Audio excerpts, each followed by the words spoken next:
America की पाकिस्तान में Iran के हमले की मजम्मत की गई है। ईरान खित्ते में दहशतगर्दी का सबसे बड़ा स्पॉन्सर है। तर्जमान अमरीकी महकमा खारजा। ईरान की वजह से अमरीकी फ़ौज इराक में मौजूद है। मैथ्यू मिलर की जानिब से यह कहा गया है, ईरान अपने मुल्क में दहशतगर्दों के खिलाफ कार्रवाई का दावेदार है। ईरान ने 3 हमसाय ममालिक की खुद मुख्तार सरहदों की खिलाफ वर्जी की है। आपको बताएं कि अमेरिका की पाकिस्तान में ईरान के हमले की मजम्मत की गई है। ईरान खित्ते में दहशतगर्दी का सबसे बड़ा स्पॉन्सर है। ईरान की वजह से अमरीकी फ़ौज इराक में मौजूद है। मैथ्यू मिलर की जानिब से ये कहा गया है, ईरान अपने मुल्क में दहशतगर्दों के खिलाफ कार्रवाई का दावेदार है। ईरान ने 3 हमसाय ममालिक की खुद मुख्तार सरहदों की खिलाफ वर्जी भी की है। अमेरिका की पाकिस्तान में ईरान के हमले की मजम्मत। ईरान खित्ते में दहशतगर्दी का सबसे बड़ा स्पॉन्सर है। मैथ्यू मिलर ने कहा है, ईरान की वजह से अमरीकी फ़ौज इराक में मौजूद है। ईरान अपने मुल्क में दहशतगर्दों के खिलाफ कार्रवाई का दावेदार है। ईरान ने 3 हमसाय ममालिक में खुद मुख्तार सरहदों की खिलाफ वर्जी की है। अमरीकी महकमा खारजा। हमास का अरब और मुस्लिम दुनिया से गजा की इसराइली नाकाबंदी ख़त्म कराने का मुतालबा। तर्जमान हमास उसामा हमदान का यह कहना है कि मुस्लिम दुनिया गजा में जारी जबर के खिलाफ फौरी और संजीदा ताउन करे।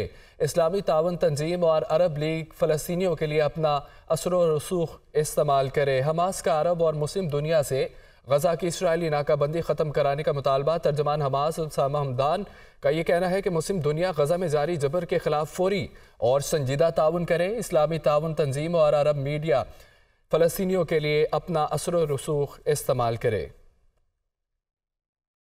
फ़ज़ाई हदूद की खिलाफ वर्जी पर पाकिस्तान ने ईरान से अपने सफ़ीर को वापस बुला लिया। ईरानी सफ़ीर को भी पाकिस्तान ना आने का कह दिया गया।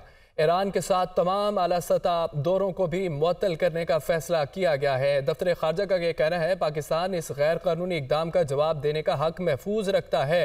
नताइज की जिम्मेदारी पूरी तरह ईरान पर आयद होगी। रिपोर्ट देखिए। ईरान की जानिब से फ़ज़ाई हदूद की खिलाफ वर्जी। पाकिस्तान का ईरान से अपना सफ़ीर बुलाने, ईरानी सफ़ीर को मुल्क बदर करने का ऐलान। ईरान के साथ तमाम आला सतह दौरों को भी मुअत्तल करने का फैसला। ईरानी हुकूमत को फैसलों से मुत्तला कर दिया गया। तर्जमान दफ्तर खारजा मुमताज ज़हरा बलोच का प्रेस कॉन्फ्रेंस में कहना था कि ईरान की तरफ से पाकिस्तान की खुद मुख्तारी की खिलाफ वर्जी आलमी कानून की खिलाफ वर्जी है। ईरान के इकदाम का कोई जवाज नहीं है। पाकिस्तान इस गैर कानूनी इकदाम का जवाब देने का हक महफूज रखता है। नताइज की जिम्मेदारी पूरी तरह ईरान पर आयद होगी। हमने ये पैगाम ईरानी हुकूमत तक पहुंचा दिया है। Pakistan reserves the right to respond to this illegal act, and the responsibility for the consequences will lie squarely with Iran. We have conveyed this message to the government of Iran. We have also informed them that Pakistan has decided to recall its ambassador from Iran, and that the Iranian ambassador to Pakistan, who is currently visiting Iran, may not return for the time being.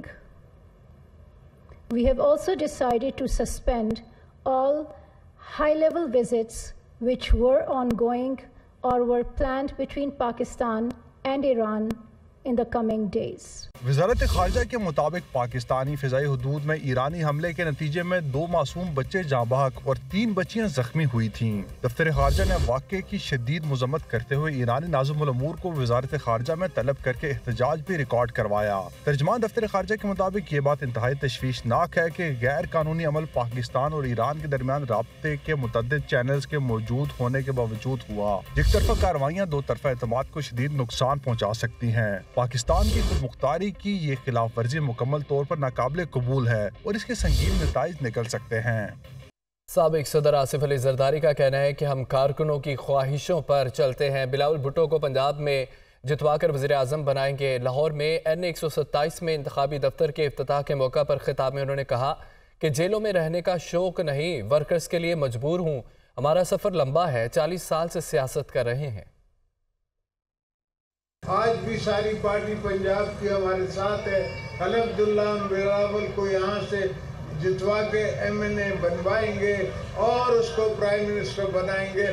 जेलों में गुफ्तगू shoot करते थे, बात करते थे, तो मैं उनसे कहता था मेरा कसूर नहीं है भाई, मैं कोई शौकीन नहीं हूँ जेलों में रहने का, मैं अपने वर्करों के हाथों मजबूर हूँ। हम वर्करों की ख्वाहिशों पे चलते हैं और उनके सामने हम आंखें नहीं झुका सकते।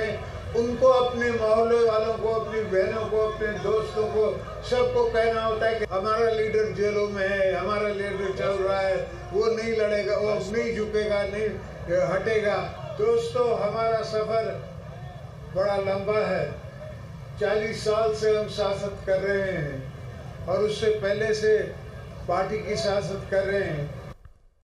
तीर से शिकार करके रास्ता रोकेंगे, चौथी बार वज़ीर-ए-आज़म नहीं बनने देंगे। एक शख्स जिसके पास नजरिया है नामंशूर, वो चौथी बार वज़ीर-ए-आज़म बनना चाह रहा है। हम अवाम की ताकत और वो साजिश पर यकीन रखते हैं। हमें गरीब की फिक्र है, उस शख्स को चौथी बार कुर्सी पर बैठने की फिक्र है।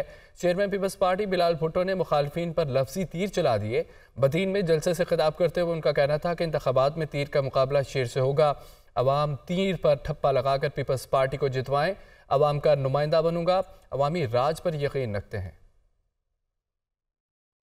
मैदान में सिर्फ जियाले मौजूद है, मुकाबले करने के लिए सिर्फ जियाले तैयार है। शेर तो बिल्ली बन के घर में छुप रहा है, घर में छुप रहा है।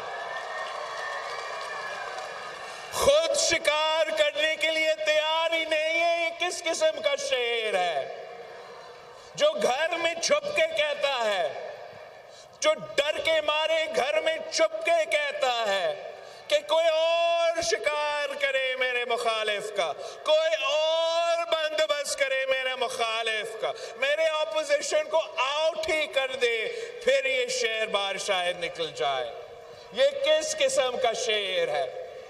ये वो शेर है जो आपका खून चूसता है, खून चूसता है, गरीब आवाम का खून चूसता है, किसानों का खून चूसता है, मजदूरों का खून चूसता है। ये वो शेर है जिसका शिकार आपने 8 फरवरी को करना है। साबिक वफाकी वज़ीर शेख रशीद ने कहा है कि जो भी PTI का वर्कर है वो कलम दवात को वोट देगा, जो कलम दवात को वोट नहीं देगा वो PDM का वर्कर होगा। हमने चिल्ले काटे, 23 दिन का तशद्दुद सहा, लेकिन कोई प्रेस कॉन्फ्रेंस नहीं की। जो प्रेस कॉन्फ्रेंस साबित कर दे मैं उसी वक्त सियासत छोड़ दूंगा। उन्होंने अपने पैगाम में मजीद ये भी कहा, क्या कहा आप भी सुनिए। जो भी PTI का वर्कर है, अगर वो हलाली, उस पर जिम्मेदारी है हमारे साथ जो जुल्म हो रहे हैं कि वो 56 और 57 में कलम दवात को वोट दें। जो PTI का वर्कर 56 और 57 में कलम दवात को वोट नहीं देगा वो PDM का वर्कर होगा। और हमारे साथ हमने चिल्ले काटे हैं, हमने 23 दिन के तशद्दुद सहे हैं, हमने 40 दिन का चिल्ला काटा है, हमने कोई प्रेस कॉन्फ्रेंस नहीं की है। अगर कोई ये साबित कर दे कि हमने प्रेस कॉन्फ्रेंस की है, हम उसी वक्त सियासत छोड़ देंगे। नवाज शरीफ ने मुस्लिम लीग नून के इंतखाबी बयानिए की मंजूरी दे दी। कायद मुस्लिम लीग नून ने पार्टी की मुआशी टीम के साथ तफसीली मुशावरत के बाद इंतखाबी बयानिए की मंजूरी दी। रिपोर्ट देखिए।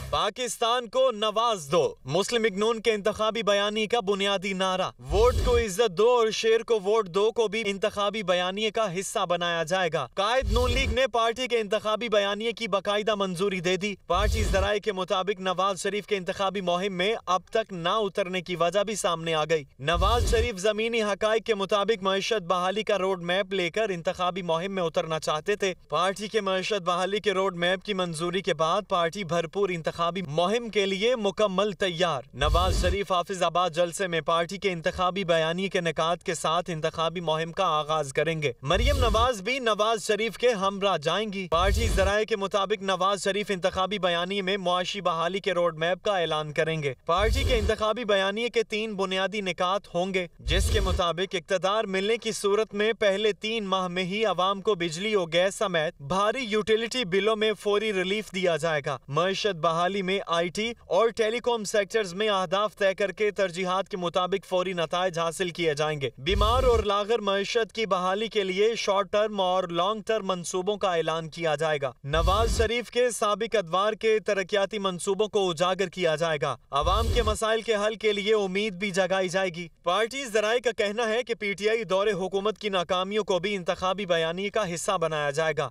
बानी PTI शाह महमूद कुरैशी, चौधरी परवेज इलाही, फवाद चौधरी, हिब्बा फवाद और सनम जावेद को इलेक्शन लड़ने की इजाज़त न मिल सकी। लाहौर हाई कोर्ट ने कागजात नामजदगी मंजूर करने की अपीलें खारिज कर दी।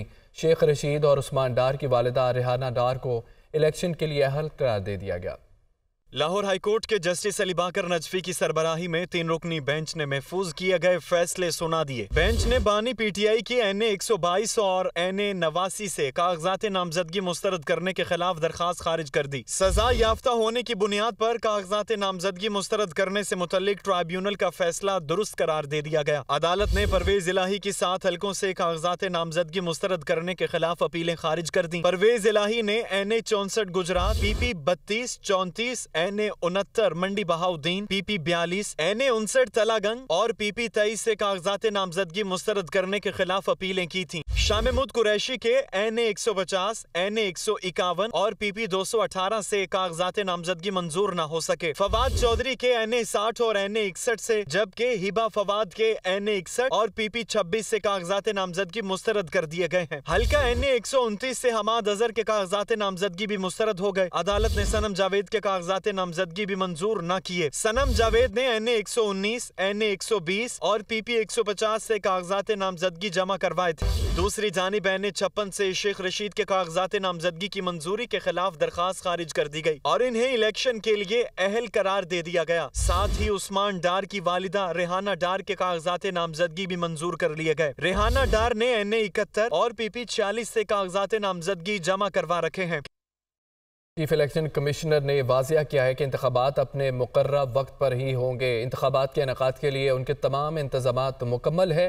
हर किस्म की सूरत हाल से निपटने के लिए तमाम तरपेश बिनी और तैयारी मुकम्मल है। इस्लामाबाद से रिपोर्ट देखिए।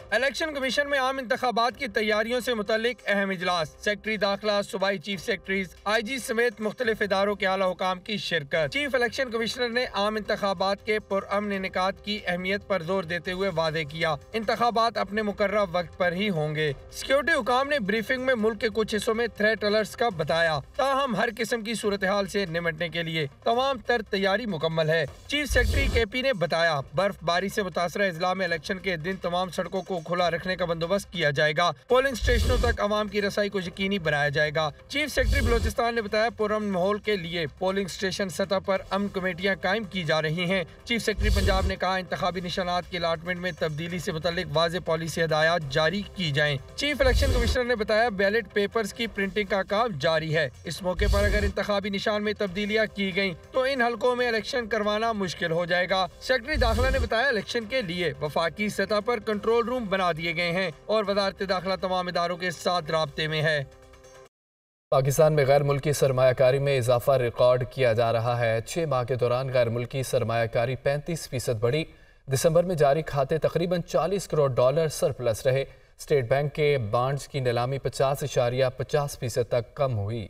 स्टेट बैंक के जारी करदा अदादोशुमार के मुताबिक जुलाई से दिसंबर के दौरान बराह रास्त गैर मुल्की सरमायाकारी 35% इजाफे से $86 करोड़ 30 लाख रही। सिर्फ दिसंबर में $21 करोड़ 10 लाख की बराह रास्त गैर मुल्की सरमायाकारी हुई। माली साल 2024 के 6 महीनों में इक्विटी मार्केट में तकरीबन $7 करोड़ की खालिस सरमायाकारी हुई। इसी माली साल के 6 महीनों में मजमूई तौर पर गैर मुल्की सरमायाकारी तकरीबन $93 करोड़ 40 लाख रही। स्टेट बैंक के मुताबिक दिसंबर में current account $39 crore 70 lakh surplus रहा। माली साल 2024 के 6 माह में करंट अकाउंट खसारा $83 करोड़ 10 लाख रहा। गुज़िश्ता माली साल इसी अरसे के दौरान करंट अकाउंट खसारा $3 अरब 62 करोड़ रहा था। स्टेट बैंक के मुताबिक 3 साल से 10 साल के बॉन्ड्स की शरह में 0.50% कमी हुई है। 15, 20 और 30 साल बॉन्ड्स के लिए कोई पेशकश मौसूल नहीं हुई।